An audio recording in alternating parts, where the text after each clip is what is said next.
오늘은 일상에 임하는 하나님 나라 시리즈 설교 두 번째 시간입니다. 지난주에 먹는다는 것의 의미에 대해서 함께 생각해 보았는데요. 오늘은 일한다는 것, 그것에 담긴 성경의 가르침을 한번 살펴보고자 합니다. 여러분은 일하시는 것이 좋으신가요? 지겨우신가요? 행복하신가요? 아니면 고통스러우신가요? 월요일날 아침에 일하러 갈 때 우와 신난다, 오늘 또 일하러 간다 이러시나요? 아니면 이 지겨운 걸 내가 언제까지 또 계속해야 하나 하시면서 그 일을 시작하시나요? 먹고 사는 문제가 걸려있지 않으면 그래도 그 일을 계속 하실 것 같으신가요? 아니면 먹고 살만 하면 이 일 당장 때려치고 싶으신가요? 저희 아버지 어머니께서는 오랫동안 도배 일을 하셨습니다. 아시는 분은 혹시 아시겠지만 도배 일이 중노동이에요. 늘 이 풀을 쑤어서 벽지에 바르다 보니까 손에 풀독이 오릅니다. 그래서 저희 어머니 손은 늘 이렇게 갈라져 계셨습니다. 그리고 벽지를 이렇게 풀을 발라서 천장에다가 벽지를 붙일 때면 계속 고개를 들고 높은 발판 위에 올라가서 해야 되니까 위험하기도 하거니와 목과 허리가 많이 아플 수밖에 없지요. 하루 종일 일하고 나면 아마 온몸이 쑤시고 아프셨을 거예요. 그런데 그러고도 늘 어김없이 저희 어머니 아버지는 아침에 다시 그 일을 하러 나가셨습니다. 그 모습을 보면서 저는 먹고 살기 위해 일한다는 것이 밥벌이로서의 일이 얼마나 힘들고 고통스러운 일인지, 얼마나 괴로운 일인지 그것을 어릴 적부터 너무 많이 보고 또 느꼈습니다. 여러분은 어떠신가요? 여러분이 하는 그 일이 행복하고 즐거우십니까? 아니면 괴롭고 고통스러우십니까? 괴롭고 고통스러운 정도는 아니지만 그저 지겹고 무의미하다고 느끼지는 않으신가요? 일에 대한 우리의 생각은요, 보통 부정적인 경우가 많습니다. 그런 말 있잖아요. 정말 좋아하던 것도 일이 되면 힘들다고. 음식 만드는 거 너무 좋아하는 사람이 있는데 그걸로 밥벌이를 해야 하거나 아니면 전업주부로 일을 해야 하는 순간 음식 만드는 게 더 이상 즐거움이 아니라 일이 되고 때로는 지겨움과 고통이 되기도 하죠. 일이 된다라는 말 자체에 벌써 일에 대한 부정적인 우리의 생각들이 담겨져 있습니다. 이렇게 일은 뭔가 힘든 것, 괴로운 것, 하고 싶지 않은 것, 어쩔 수 없이 하는 것이라는 인식이 많지만 반대로 일에 대한 긍정적인 측면도 많습니다. 일과 우울증에 관한 연구에 관해서 누군가 하는 말을 들었는데요. 일자리가 있는 사람은 5.6%가 우울증에 걸렸는데 반면에 일자리가 없는 사람은 16.6%가 걸리더랍니다. 일을 통해 얻는 스트레스도 있지만 일을 통해 얻는 만족감, 그것도 있는 것이죠. 여러분, 일이 없고 일자리가 없어서 고생해 본 분들은 다 같은 말을 하잖아요. 일할 수 있는 게 얼마나 큰 축복인지 아냐고. 취직이 안 돼서 고통스러워하는 젊은이들 생각해 보면 알 수 있고, 또 그리고 은퇴하고 할 일 없이 노년을 보내는 어르신들만 봐도 알 수 있는 말이죠. 자, 이렇게 일에는 긍정적인 요소와 부정적인 요소가 함께 있어요. 일은 우리를 힘들게도 하지만 우리를 또 살아가게 하는 힘이 되기도 합니다. 그러면 성경은 일에 대해서 뭐라고 말하고 있을까요? 일은 축복일까요? 저주일까요? 일에 대한 성경의 첫 번째 가르침은요, 인간이 일하기 전에 하나님께서 먼저 일하셨다는 사실입니다. 성경에서 일에 대해서 가장 먼저 언급한 구절이 어딘지 생각나시나요? 창세기 2장 1절에서 3절입니다. 한번 보실까요? 천지와 만물이 다 이루어지니라. 하나님이 그 하시던 일을 일곱째 날에 마치시니 그가 하시던 모든 일을 그치고 일곱째 날에 안식하시니라. 하나님이 그 일곱째 날을 복되게 하사 거룩하게 하셨으니 이는 하나님이 그 창조하시며 만드시던 모든 일을 마치시고 그날에 안식하셨음이니라. 그럼 여기서 하나님이 일하셨다라고 말하잖아요. 그 일에 해당하는 히브리어 단어가 멜라카라고 하는데요. 이것은 인간이 하는 일 혹은 노동을 가리키는 바로 그 단어입니다. 출애굽기 20장 9절에서 사람들에게 6일 동안은 열심히 일해라 라고 말할 때 바로 이 단어가 쓰였어요. 그 노동이죠. 그러니 하나님이 세상을 그리고 사람을 창조하신 그 행위가 일이었다, 노동이었다 라고 말하고 있는 것이죠. 여기엔 어떤 부정적인 뉘앙스도 없습니다. 게다가 하나님은 이신론자들이 말하는 것처럼 세상을 창조해 놓고 손을 떼시는 분이 아니십니다. 지금도 일하십니다. 시편 104편 23절에서 24절을 보면 이런 구절이 나옵니다. 사람은 나와서 일하며 저녁까지 수고하는도다. 근데 그 다음에 뭐라고 하냐면 여호와여 주께서 하신 일이 어찌 그리 많은지요. 사람들이 아침부터 열심히 나와서 저녁까지 수고하지만 하나님이 일하시는 것에 비할 바 없죠. 하나님은 졸지도 주무시지도 아니하시고 일하시니까요. 성경은 이렇게 하나님을 일하시는 하나님으로 묘사합니다. 그뿐이 아니죠. 하나님은 하나님이 일하실 뿐만 아니라 우리들을 불러서 일을 맡기시고 일을 하게 하세요. 창세기 1장에 보면 하나님께서 하나님의 형상으로 사람을 지으시고 하신 일이 뭐예요? 일을 맡기시는 거예요. 뭐라고 하셨습니까? 생육하고 번성하고 땅에 충만하라, 땅을 정복하라, 모든 생물을 다스리라, 그 동물들의 이름을 지어라. 하나님의 피조세계를 잘 돌보라고 일을 맡기셨습니다. 그런데 여러분, 신이 인간에게 일을 맡긴다는 건요, 성경에만 나오는 이야기가 아니에요. 신화들을 보면 많이 등장하는데, 특히 고대 바벨론 신화에 보면 신이 인간에게 일을 맡기는 이야기가 등장합니다. 그런데 이 신화에서는 왜 일을 맡기냐면 신이 하기 싫은 일을 맡기려고 인간을 창조해요. 그래서 이 신화 속의 인간은 신이 하기 싫은 일을 해야만 하는 노예입니다. 그런데 여러분, 하나님은 하나님이 하기 싫은 일을 우리에게 맡기신 게 아니죠. 하나님은 당신께서 하시는 일의 파트너로 우리를 부르십니다. 세상을 창조하시고 보존하시고 돌보는 그분의 일에 우리로 하여금 참여하게 하신 것이죠. 근데 여러분 보세요. 이런 일을 하라고 하시는 것, 우리에게 일을 맡기신 것, 그것은 인간이 타락하기 전입니까? 후입니까? 타락하기 전이죠. 그러니 타락하기 전에도 인간은 일을 했습니다. 타락하기 전에도 하나님은 인간으로 하여금 일하게 하셨습니다. 따라서 일 그 자체는 타락한 결과가 아니었습니다. 일 자체는 저주가 아니었습니다. 그것은 오히려 하나님의 일에 동참하는 거룩하고 영광스러운 복이었습니다. 사랑하는 여러분, 우리가 일하면서 수없이 불평하고 짜증도 내고 원망도 하지만 일할 수 있다는 것이 얼마나 큰 축복이고 특권인지 알아야 할 것입니다.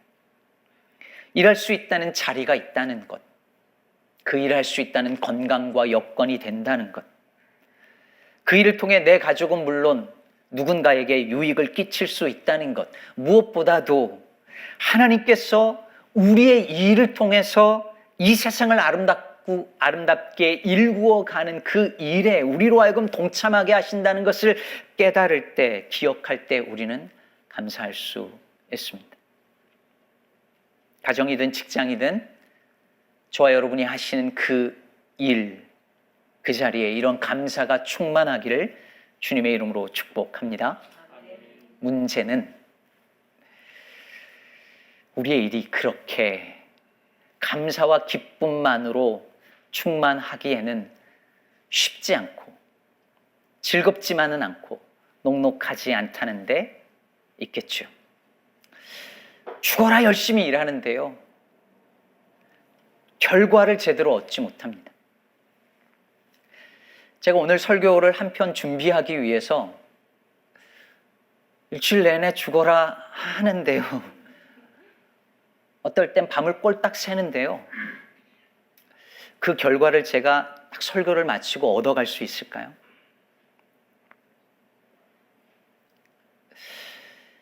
일을 열심히 하는데 그 일의 노력의 만큼 결과가 다 나오시나요? 그럼 우리 일하는데 능력이 없어서 실패하기도 해요. 회사에서 해고당하기도 하고요. 사업이 망하기도 합니다. 일 자체는 힘들지 않은데 사람과의 관계가 너무 힘들어서 일하는 게 또 힘이 들어요. 뭔가 해보고 싶어서 시작한 일이 내 맘대로 안 되거나 그래서 절망하거나 오랫동안 꿈꿔온 일을 하지 못하고 한으로 남기도 합니다. 일하고 싶은데 건강이 안 따라와주고 돈이 안 되고 나이가 들어서 일하고 싶어도 일하지 못하기도 합니다. 이미 와서 죽어라고 일했는데 돌이켜보니 내가 뭐하고 살았나 싶기도 합니다. 여러분, 왜 이렇게 일이 힘들까요? 왜 먹고 사는 일이 힘들까요? 왜 열심히 일하는데 그만큼 생활이 나아지지 않고 왜 그만큼 행복해지기 어려운 걸까요? 성경은 그것이 죄 때문이라고 말하고 있습니다. 오늘 본문 17절과 18절에서 타락한 아담과 하와를 향하여서 하나님 말씀하시죠. 아담에게 땅은 너로 말미암아 저주를 받고 너는 내 평생에 수고하여야 그 소산을 먹으리라. 땅이 내게 가시덤불과 엉겅퀴를 낼 것이라. 네가 먹을 것은 밭의 채소인즉. 아담의 범죄로 말미암아 땅이 저주를 받았고요. 그로 말미암아 땅에서는 가시덤불과 엉겅퀴가 계속 자라납니다. 그래서 인간은 가시덤불과 엉겅퀴를 계속 제거하는 싸움을 싸우면서 일해야 먹고 살아요. 그걸 제거하느냐고 땀을 흘려요. 그리고 땀을 흘려야 먹을 것을 먹고 살아요. 여기에 우리의 딜레마가 있어요.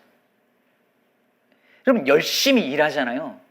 그러면 그 일할 때의 결과물을 얻는 기쁨이 있어요. 그렇죠, 여러분? 일하는데 돈 버는 것만 목적이면 생각해 보세요. 돈 벌 만큼 번 사람도 일하죠. 왜 할까요? 꼭 돈만이 문제가 아니거든요. 일을 할 때 돈이 됐든 뭐가 됐든 결과물을 얻는 기쁨이라는 게 있어요, 일을 하면. 그런데 거기에 우리를 힘들게 하는 가시덤불과 엉겅퀴가 있으니까 그 일할 때 그 일이 고통이기도 합니다. 그래서 일 속에는 기쁨도 있고 고통도 있어요. 바로 여기에 우리가 일의 노예가 되거나 일이 우리의 우상이 되는 원인이 있습니다. 제가 설교 준비에 예를 들었습니다. 여러분, 목사에겐 설교 준비, 예배 준비, 또 지금 제가 하고 있는 게 다 일인 거 아시죠? 일이 부정적인 의미로서가 아니더라도 저에겐 이게 일이에요. 근데 설교 준비를 합니다. 근데 설교 준비를 하면서 열심히 해요. 나름 열심히 합니다. 조금 더 열심히 하면 한 번 더 생각하고 한 번 더 묵상하고 한 번 더 책 읽고 한 권이라도 더 읽고 그렇게 열심히 하면 더 좋은 설교가 나올 것이라고 생각이 들고요. 실제로 그렇습니다. 그런 측면이 많아요. 그렇게 준비한 설교는 또 달라요. 그런데 그렇게 밤을 새워가며 설교 준비를 하며 그렇게 해서 그 내가 일하고 내가 노동한 그 결과로 딱 내어놓고 그 결과물을 딱 얻었을 때 기쁨이 있잖아요. 그러면서 어떻게 되어지냐면 이게 반복되어지면 제가 하는 설교의 결과가 내 열심과 내 노력과 내 능력에 달려있다는 착각을 자꾸 하게 돼요. 더 열심히 준비하면 더 좋은 게 나오니까요. 설교 준비만 그럴까요? 사실 우리가 하는 모든 일이 다 그렇지 않나요? 열심히 하면, 더 많이 하면, 더 좋은 일을 하면, 더 좋은 능력을 가지고 하면, 더 좋은 자원을 쏟아 넣으면 좋은 결과가 나올 수 있다고 우리는 그렇게 믿어요. 그리고 많은 경우 그렇게 되기도 해요. 그러다 보니 우리는 내 열심과 내 노력 그리고 내 능력이 우리가 얻을 수 있는 결과물 혹은 행복, 성취를 좌지우지하는 힘이라고 믿게 됩니다. 이렇게 해서 인간은 점점 일의 노예가 되어 갑니다.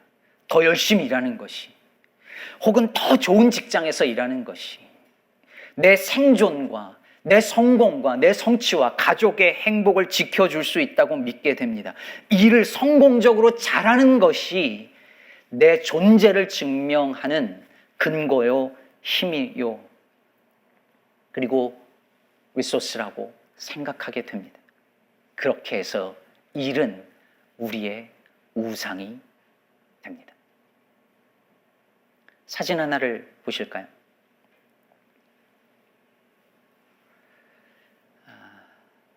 저기 뭐라고 써져 있냐면 Arbeit macht frei. 독일어로 이 아르바이트죠. 일입니다. 일, 노동이 너희를 자유롭게 하리라는 뜻입니다.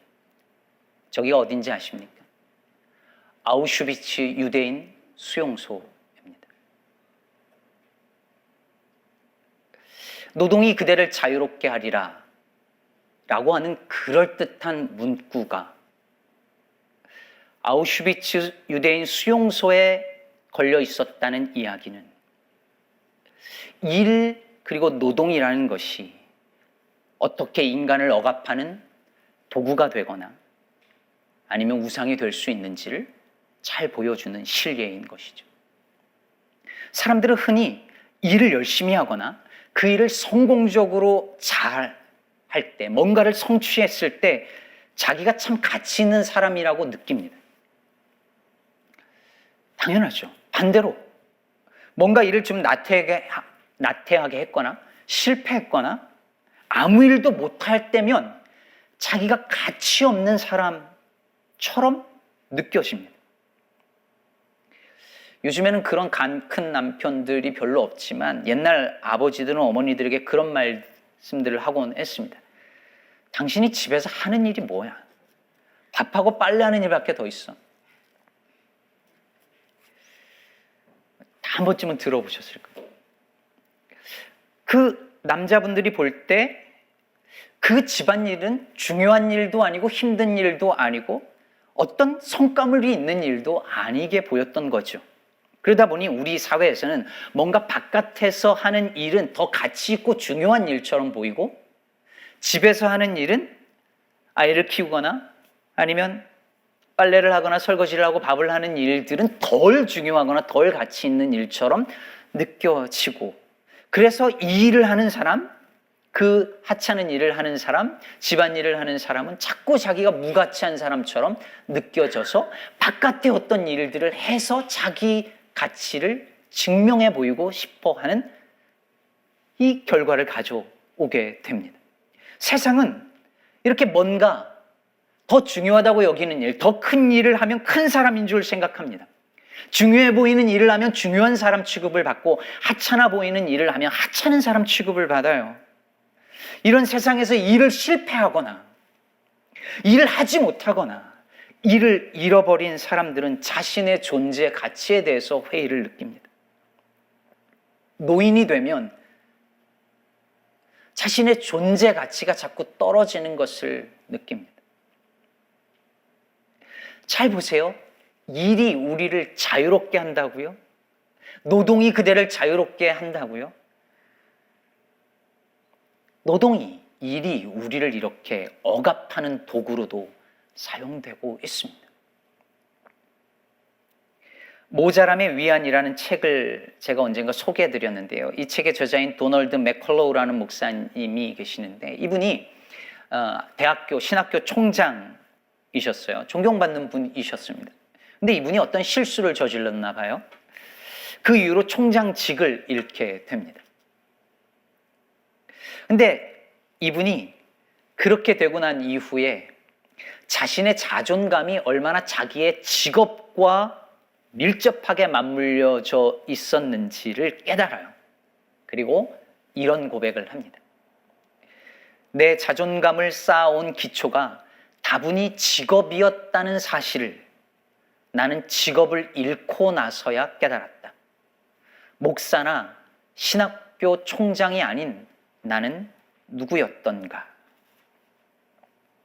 실제로 이 상황에서 직장을 잃고 난 다음에 이분이 친구로 믿었던 많은 사람들이 그분 곁을 떠납니다.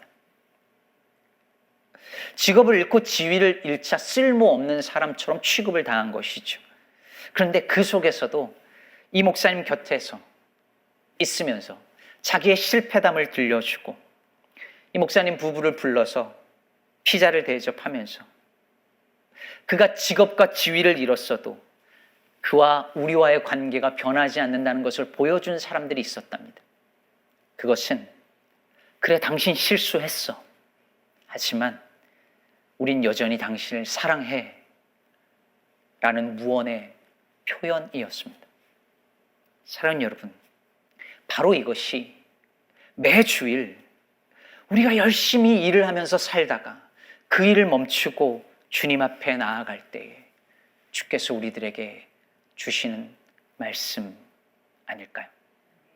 그래, 너 열심히 했지만 실수하기도 했고 실패하기도 했어. 하지만 괜찮아.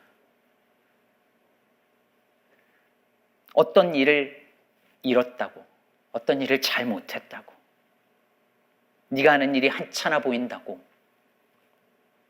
실망하지 마.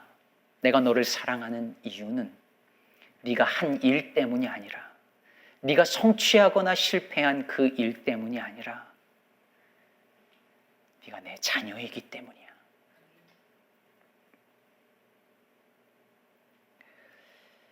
이것이 오늘 일을 하다가 멈춰서서 주님 앞에 나온 저와 여러분에게 들려주시는 주님의 음성이라 믿습니다. 주님께서 우리에게 베풀어 주시는 구원은 우리가 한 일 때문이 아니라 우리를 값없이 사랑하신, 우리를 위해 값없이 사랑하셔서 베풀어 주시는 그 은혜 때문 아니겠습니까? 그래서 로마서 4장 4절과 5절은 우리에게 이렇게 말합니다. 일하는 자에게는 그 삭시 은혜로 여겨지지 아니하고 보수로 여겨지거니와 일을 아니할지라도 경건하지 아니한 자를 의롭다 하시는 이를 믿는 자에게는 그의 믿음을 의로 여기시나니. 사랑하는 성도 여러분, 우리는 일이 본래 저주가 아니라 축복임을 믿어야 합니다. 우리가 하는 일이 세상을 창조하고 그 창조 사역을 이어가시는 하나님의 일에 동참하는 것임을 믿고 일하는 것이 옳습니다. 그러나 기억하시기 바랍니다. 우리의 가치를 증명하는 것은 우리의 일 혹은 우리의 직업이 아닙니다. 우리가 얼마나 가시덤불과 엉겅퀴를 잘 제거하고 거기 안에서 채소를 캐어냈느냐, 그 결과물을 얻어냈느냐, 그 일을 얼마나 잘 했느냐로 우리의 가치가 증명되는 것이 아닙니다. 일을 하든 안 하든, 그 일을 성공하든 실패하든 하나님은 여전히 우리를 그 모습 그대로 사랑하십니다. 일과 노동으로 인간을 그 존재를 평가하려고 하는 세상에 대하여서 우리는 이 믿음으로 저항해야 할 줄로 믿습니다. 한 가지 이야기를 하고 말씀을 마치려고 하는데요. 팀 켈러 목사님의 일과 영성에 나오는 이 이야기를 일에 대한 설교를 하면서 하지 않을 수 없었습니다. 이 책에 보면 아마 많은 분들이 읽으셨을 텐데 반지의 제왕을 쓴 돌킨이 쓴 이 단편 소설에 관한 이야기가 나옵니다. 바로 이 니글의 이파리라는 소설인데요. 이 반지의 제왕을 집필하던 돌핀이 어떤 일이 벽에 부딪혔을 때 쓴 책이랍니다. 한 화가에 대한 글인데요. 이 화가의 이름은 니글이었습니다. 이 니글이라는 말은 깨작거리거나 비능률적으로 일하거나 쓸데없이 시시콜콜 사소한 일에 시간을 낭비한다는 뜻이랍니다. 그런데 이 니글이 꼭 그리려는 그림이 있었답니다. 그게 뭐냐면 이파리 하나로 시작해서 나무 한 그루 전체를 그리고 그 다음에 나무 뒤쪽에 펼쳐진 멋진 세계를 그리는 거였어요. 자신이 죽을 날이 얼마 남지 않았다는 것을 이 니글이 알았는데 그래도 그 전에 이 그림만은 완성시키고 싶어 합니다. 그래서 니글이 그림을 그리기 시작해요. 근데 진도가 잘 나가지 않습니다. 이파리 하나 그리는데 너무 오랜 시간을 소비한 거죠. 근데 더 문제는 이 니글에게 자꾸 부탁을 하려고 찾아오는 이웃들 때문이었습니다. 이웃 남자 펠시가 찾아와서 자질구레한 일을 부탁할 때마다 니글은 붓을 놓고 그 일을 도와주러 갑니다. 그러던 어느 날 그 이웃집 남자가 아내가 아프니까 비가 오는 거리를 달려가서 의사를 불러달라고 부탁을 합니다. 니글이 이 부탁을 들어주다 독감에 걸리고 결국은 끝내 그림을 그리지 못하고 죽음의 사자가 찾아옵니다. 니글이 그때 엉엉 울면서 아직 완성하지 못했단 말이오 라고 외칩니다. 그렇게 니글은 세상을 떠나고 캔버스 위에는 아름다운 이파리 한 장만 남아있게 됩니다. 그런데 니글이 하늘나라로 가는 열차에서